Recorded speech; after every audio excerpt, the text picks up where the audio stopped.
What's up, everybody? Steven Zekila here, bringing another reaction. Today's reaction is the total war of Godzilla versus Transformers. So, I don't know exactly how many of the Transformers are going to be in this fight. It's going to be an interesting one.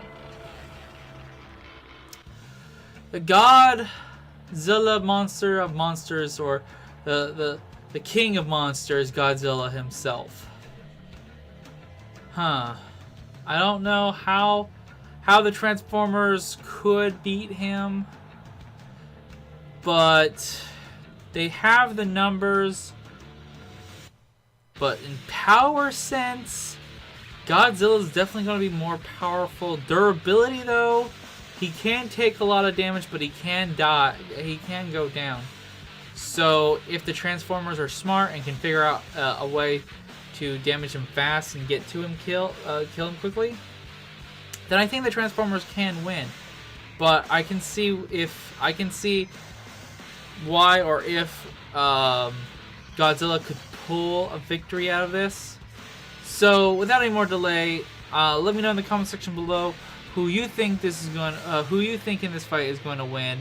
Also, check out and go support Animation Rewind. Link in the description. Go subscribe to him and like the original video if you guys enjoyed it. And also be ready. It's a long video, so get some popcorn. And we're going to enjoy this Total War right now. Boom, boom, boom, boom, ba-da-doo.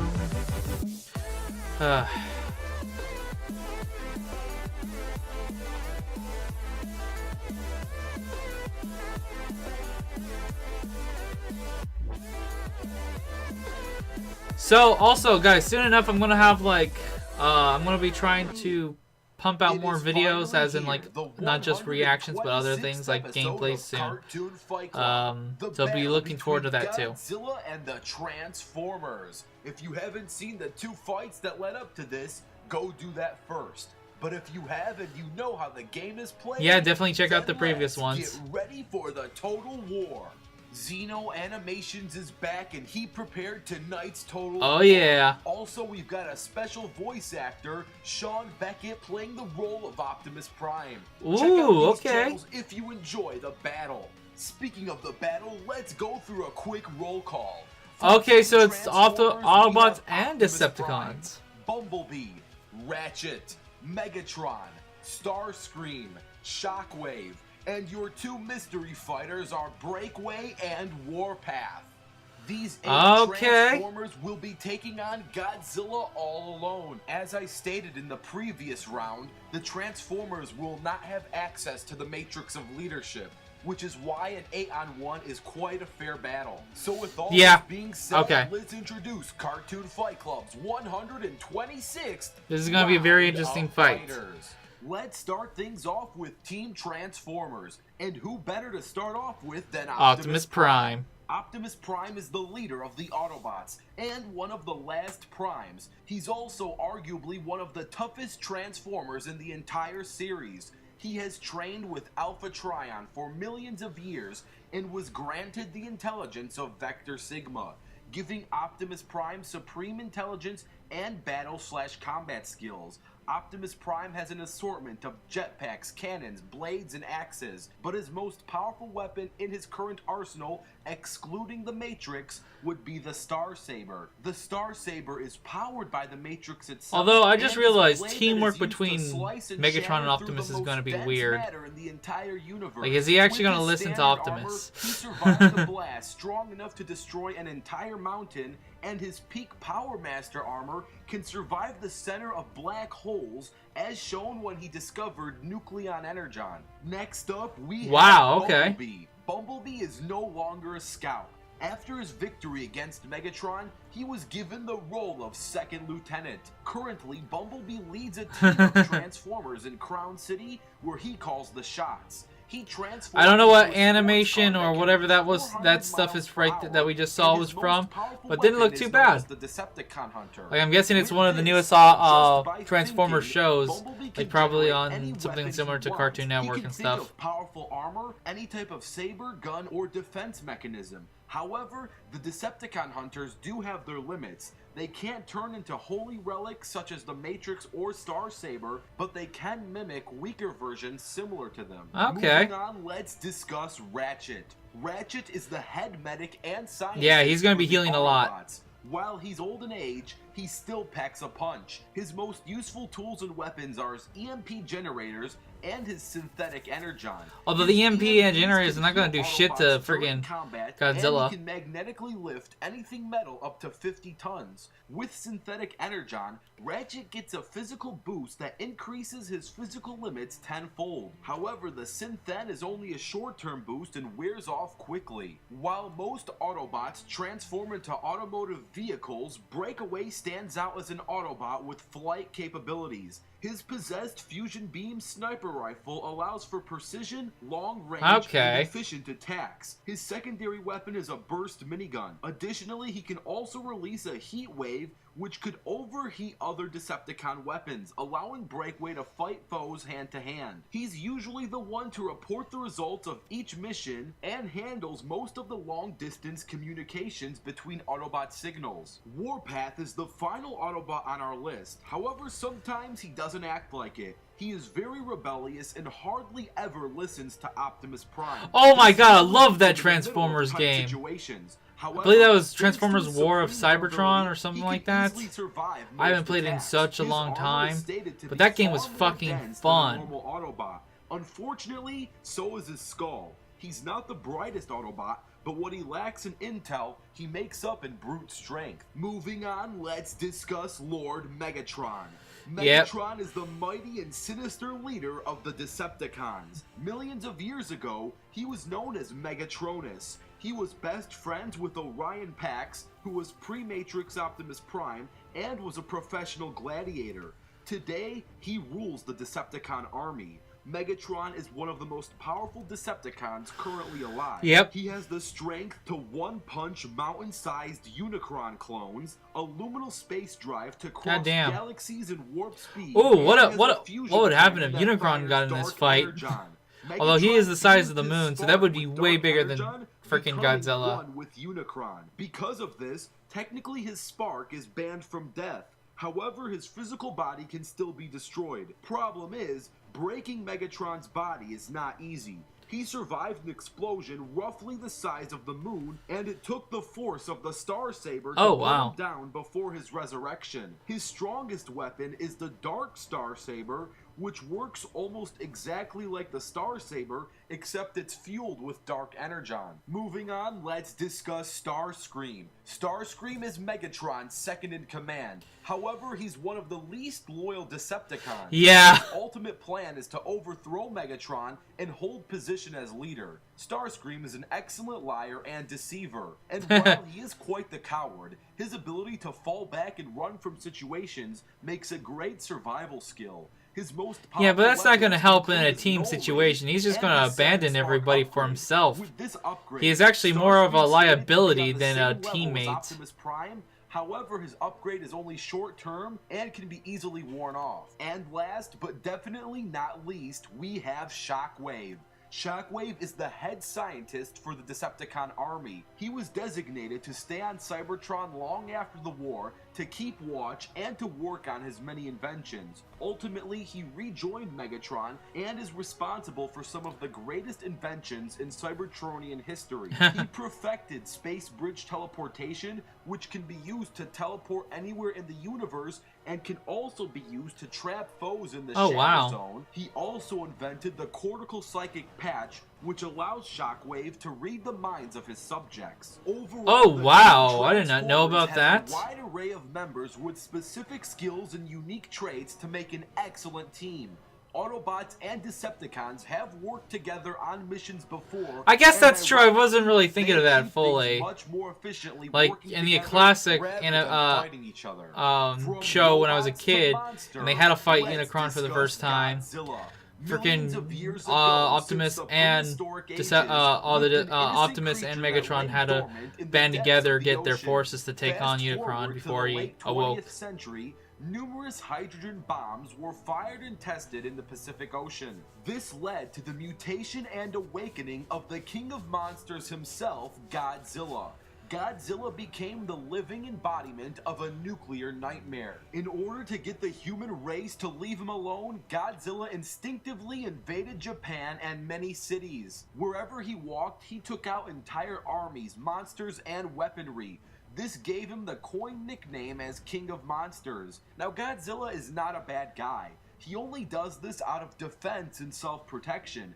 In fact, if the planet is threatened by an outside threat, Godzilla will be more than willing to protect his home and even the human race from harm or extraterrestrial threats. Godzilla's signature attack is his distinctive atomic breath. Not much can survive a blast from Godzilla's atomic breath, as he generates and manipulates radiation to use it as a blasted projectile. The atomic breath is great for aiming at one that's gonna be specific tough target. for However, Autobot if to Godzilla or wants to protect Decepticon enemies at all to corners, he fucking can use his defend nuclear against. pulse. His nuclear pulse sends off deadly nuclear energies in all directions. A single pulse can easily wipe out an entire city block. Godzilla is an extremely skilled fighter, being able to take on multiple monsters and armies at once, and he's impossible to put down.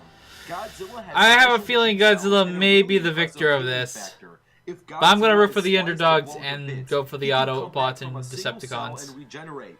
And breaking him down to begin with is no easy task, as Godzilla can easily survive many black holes. Now, as hard as it seems to put Godzilla down, it has been done before.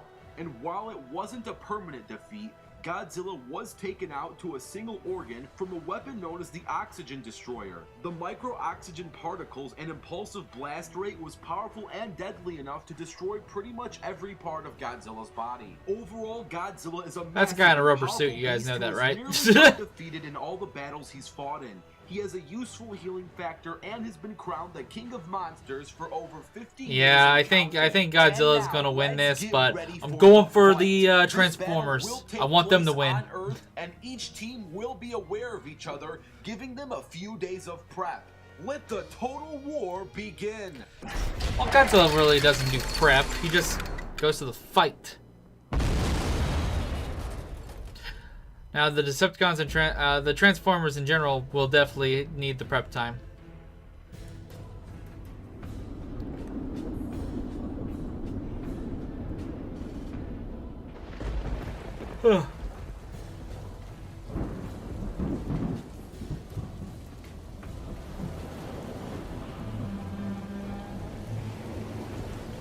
Holy shit, this animation, guys.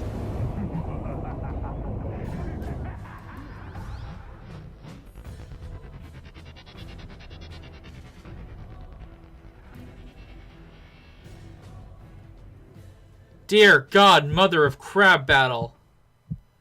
This animation looks fucking awesome.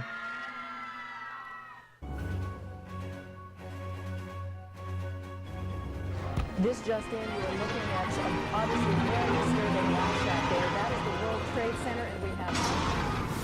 Oh, that fucker got killed. Prime, you're not going to believe this. Megatron is offering a temporary alliance. Ratchet, open the ground bridge.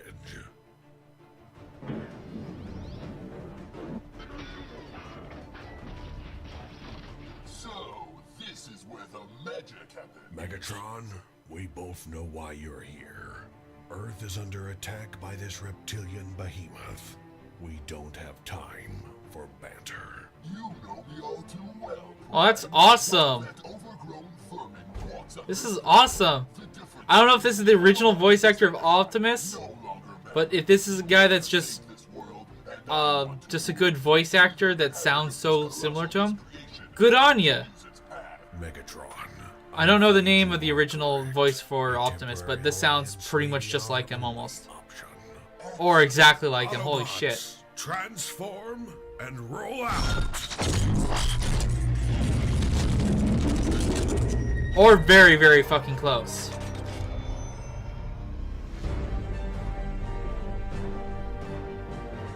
Oh my god, no wonder this fight took fucking forever. Look at this amazing animation.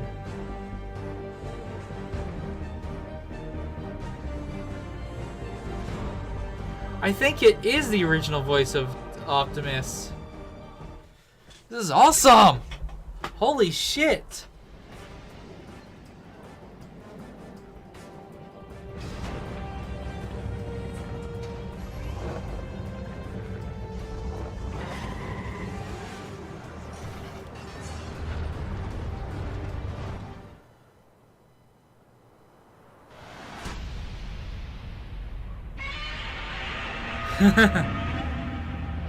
Pretty cool.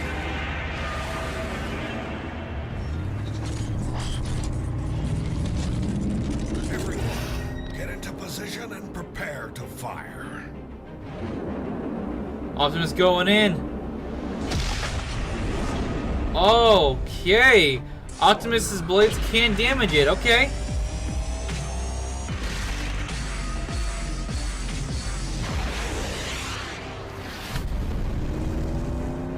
But that healing factor is going to come in for Godzilla. Oh! Fall back.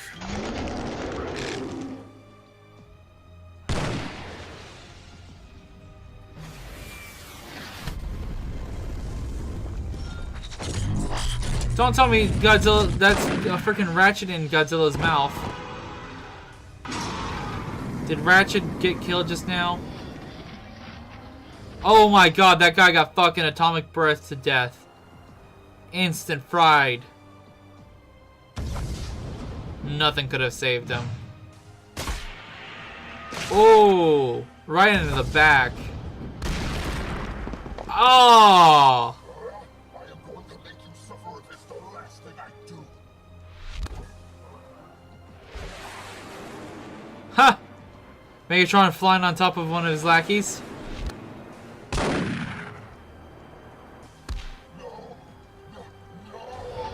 Oh! Me that this behemoth is not going to back down. Godzilla must be destroyed, no matter the cost. Fuck! Oh no, Bumblebee! Bumblebee, this cannot be.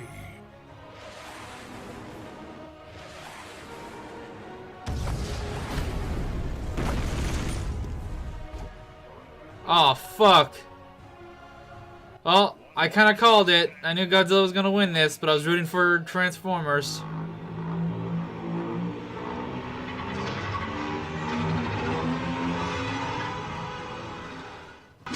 Oh no. I have failed. Forgive me, Primus. We got a crispy Optimus Prime. They did some damage, but still didn't stand a chance. Damn. Amazing. Guys, not even if you want a rematch from this fight, but go to the description, go to the original video, and hit that like button. That animation was so good. Alternate reality.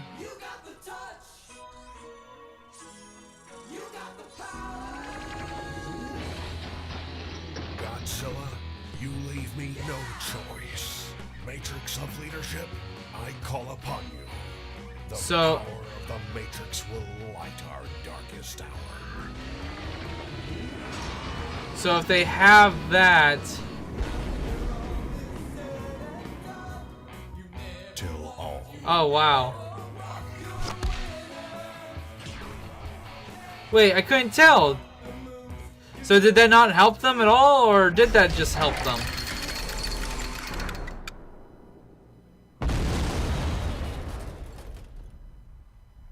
Now, before anyone goes crazy, yes, I showed you two endings, but the technical/official victory goes to Godzilla. Yeah. As without the Matrix, this specific group of 8 Transformers could not put him down. However, I will explain why I showed that alternate reality in a little bit, but for now... Okay, let's okay, discuss so the I guess in the main alternate victory, reality, which it does was go to Optimus that Godzilla. won. And before we do that, I owe a special thanks to the battle animator, Xeno Animations, the voice actor for Optimus Prime, Sean Beckett. So it was the original voice actor. King Kong 19100 for the water effects. These are all very talented people. Check out their channels to support them. Xeno Animations and Sean did a great job working on this project with me. And now let's This is discuss awesome!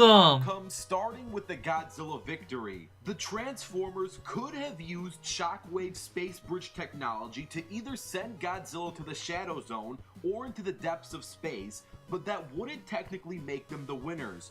Doing so would only have resulted in a stalemate, and the goal was to end Godzilla's life, not send him away.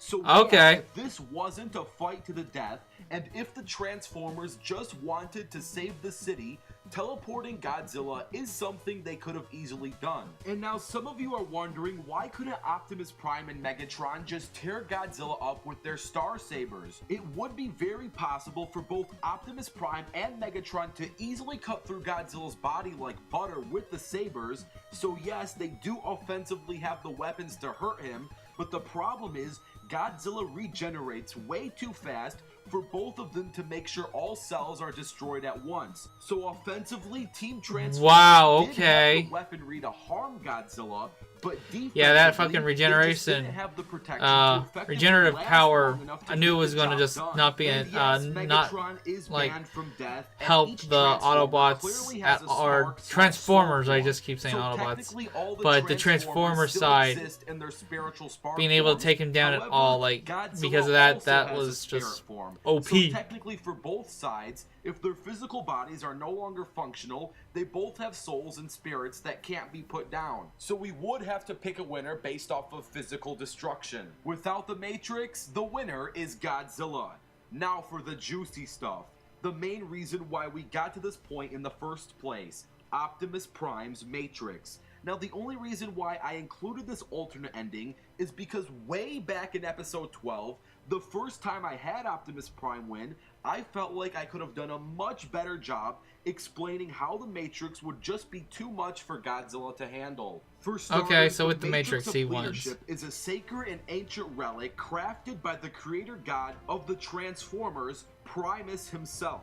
It contains the collective wisdom of the Primes with over millions of years of added wisdom and pure energon. It's what makes Orion Pax Optimus Prime, and it has many uses and abilities. It was mainly designed to have supreme powers to be kept in check. Wow. You know, gods like Unicron so they don't do crazy stuff. The Matrix has many components. It has a component known as the Reconfiguration Matrix, which gives Optimus Prime the supreme edge and durability. With this, Optimus Prime can be fully repaired of all damages within nanoseconds. On many occasions, Optimus Prime has been brought back to full health from a single strand of cybernucleic acid. Now, some people are probably wondering, if the Matrix can always heal Optimus Prime, then why does he die a lot? This is a simple answer. If the Matrix is around a new worthy holder, it will allow the current Prime to die, join the Well of Allsparks, and make the new Autobot a Prime. Perfect example is when the Matrix allowed Optimus Prime to die, which then led to Hot Rod becoming Rodimus Prime. But if there are no worthy Primes around, the Matrix would have no choice but to heal its current user. Meaning in a one-on-one situation or this roster with no worthy Primes, Godzilla really can't kill Optimus Prime. So yeah, Optimus Prime can't be killed with the Matrix in possession, but how on earth can the Matrix kill Godzilla? A lot of people believe that the Matrix can only harm technology, and that the Matrix can only harm beings of evil. Both of these misconceptions are completely false. For starters, let Starscream explain. Now, a TCOG isn't technology, it is biology.